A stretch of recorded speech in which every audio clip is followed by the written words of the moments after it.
Assalamualaikum, salam sejahtera untuk kita semua. Selamat datang di kelas pendidikan kewarganegaraan. Di video kali ini, kita akan membahas materi harmonisasi hak dan kewajiban asasi manusia dalam perspektif Pancasila. Subpokok yang akan kita bahas yaitu konsep hak dan kewajiban asasi manusia. Tapi sebelum kita menginjak pada materi, silahkan amati gambar berikut.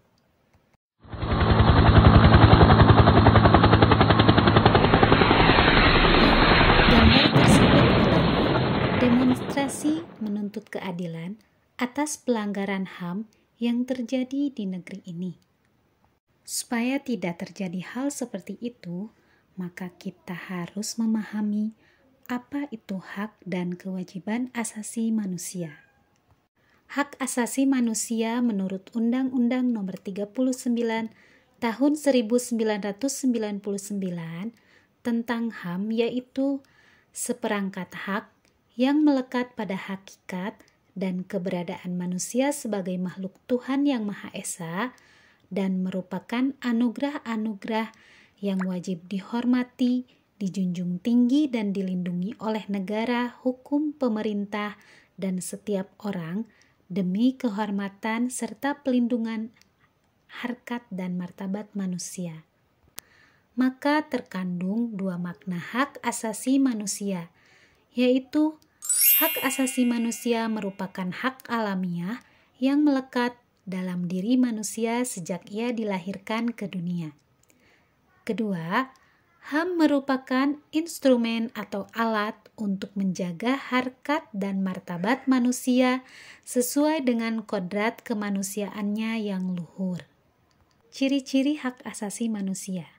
Yang pertama adalah hakiki, artinya setiap manusia memiliki hak asasi manusia sejak dia lahir.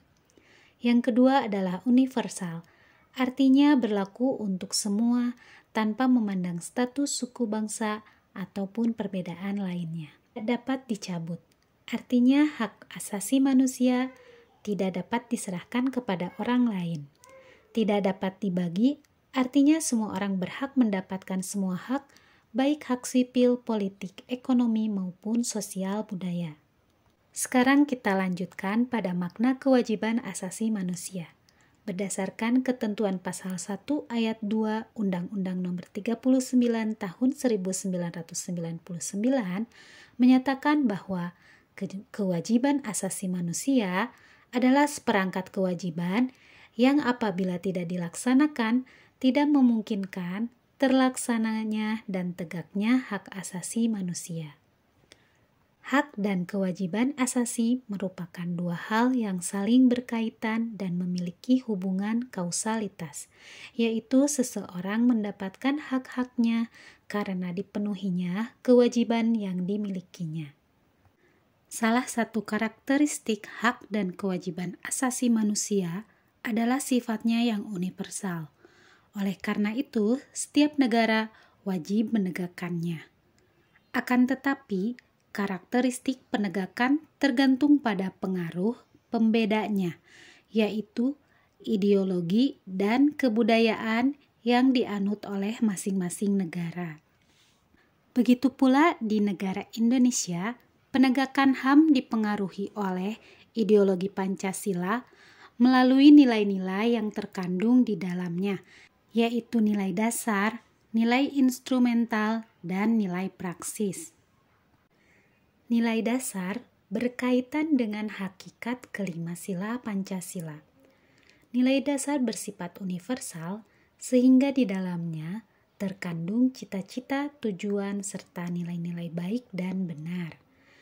Hubungan antara hak dan kewajiban asasi manusia dengan Pancasila, contohnya di sila pertama, menjamin hak kemerdekaan untuk memeluk agama.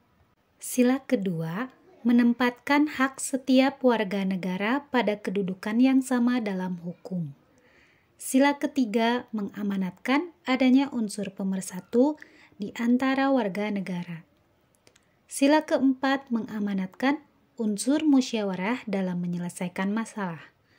Dan sila kelima mengakui hak milik perorangan yang pemanfaatannya tidak boleh bertentangan dengan kepentingan umum.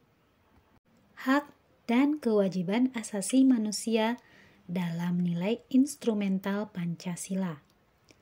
Nilai instrumental merupakan penjabaran dan pedoman pelaksanaan dari kelima sila Pancasila. Perwujudan nilai instrumental pada umumnya berbentuk ketentuan konstitusional berupa Undang-Undang Dasar 1945, terutama pasal 28A sampai 28J. Undang-Undang Nomor 39 Tahun 1999 tentang HAM. Ketetapan MPR Nomor 18 Tahun 1998. Undang-Undang Nomor 26 Tahun 2000 tentang Pengadilan HAM. Peraturan Pemerintah Nomor 2 Tahun 2002 tentang tata cara perlindungan terhadap korban dan saksi pelanggaran HAM berat. Hak dan kewajiban asasi manusia dalam nilai praksis Pancasila. Nilai praksis merupakan realisasi nilai-nilai instrumental dalam kehidupan sehari-hari. Contoh sikap pada sila pertama yaitu menghormati antar pemeluk agama dan tidak memaksakan agama atau keyakinan kepada orang lain. Contoh sila yang kedua adalah tenggang rasa kepada orang lain dan tidak semena-mena terhadap orang lain. Contoh sikap untuk sila ketiga yaitu mengutamakan kepentingan bangsa dan negara di atas kepentingan pribadi atau golongan. Cinta tanah air dan bangga menjadi warga negara Indonesia. Contoh sikap untuk sila keempat yaitu mengutamakan musyawarah untuk mufakat. Tidak memaksakan kehendak kepada orang lain dan melaksanakan keputusan musyawarah.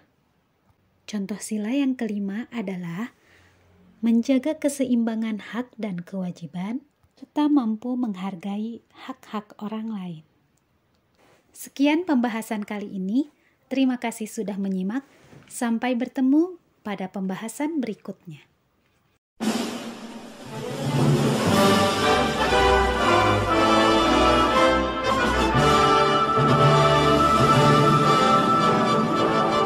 Namun perlu diperlukan